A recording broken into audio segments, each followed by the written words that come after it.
राजस्थान विधानसभा के विपक्ष के नेता गुलाब चंद कटारिया आज एक दिवसीय दौरे पर अजमेर पहुंचे। इस दौरान अजमेर दक्षिण में आयोजित 25 जून आपातकाल कार्यशाला में शिरकत करते हुए उन्होंने तत्कालीन सरकार पर जमकर आरोप लगाए और बताया कि अपनी सरकार बचाने के लिए इंदिरा गांधी सरकार ने हजारों लोगों को जेल में डाल दिया और आपातकाल के दौरान देश के सामने कई समस्याएं खड़ी हो गई।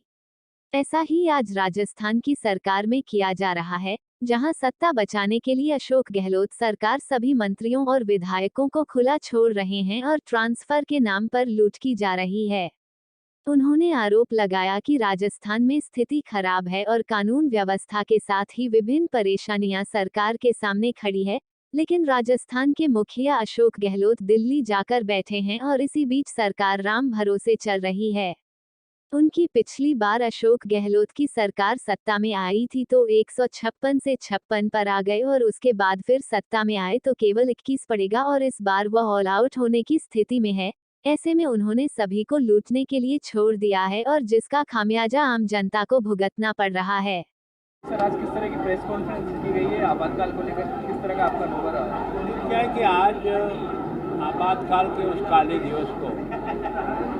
जिसमें हजारों लोगों के परिवारों को तबाह और जेल में डाला,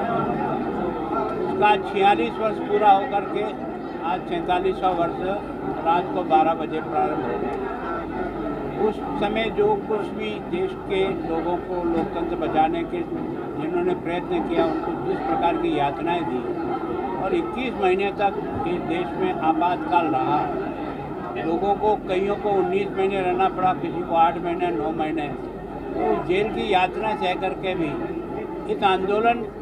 एक तरह से आगे बढ़ाने के लिए 14 नवंबर 1975 को एक सत्याग्रह के रूप में प्रारंभ हुआ और सत्याग्रह करने वाले लोगों को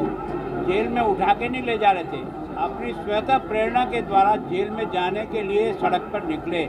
मैं सोचता हूँ हम लोग जो जेल में बंद थे उससे ज़्यादा बहादुर लोग तो वो थे जिनको जेल में बुलाया नहीं गया था, लेकिन इस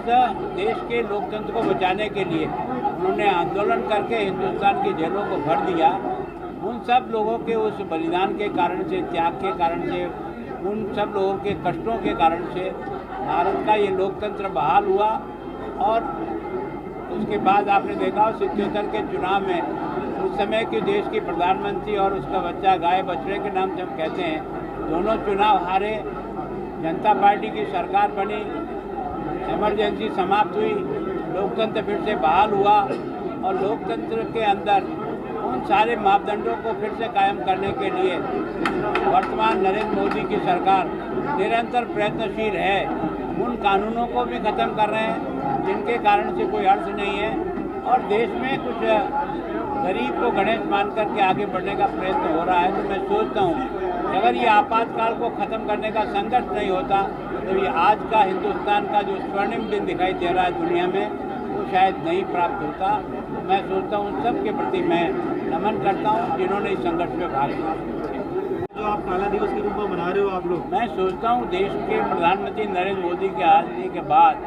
उसने गाँव, गरीब, किसान, नौजवान, इनको आधार बनाया और 3 बातों के लिए वो संघर्षरत है: भूख के खिलाफ, भय के खिलाफ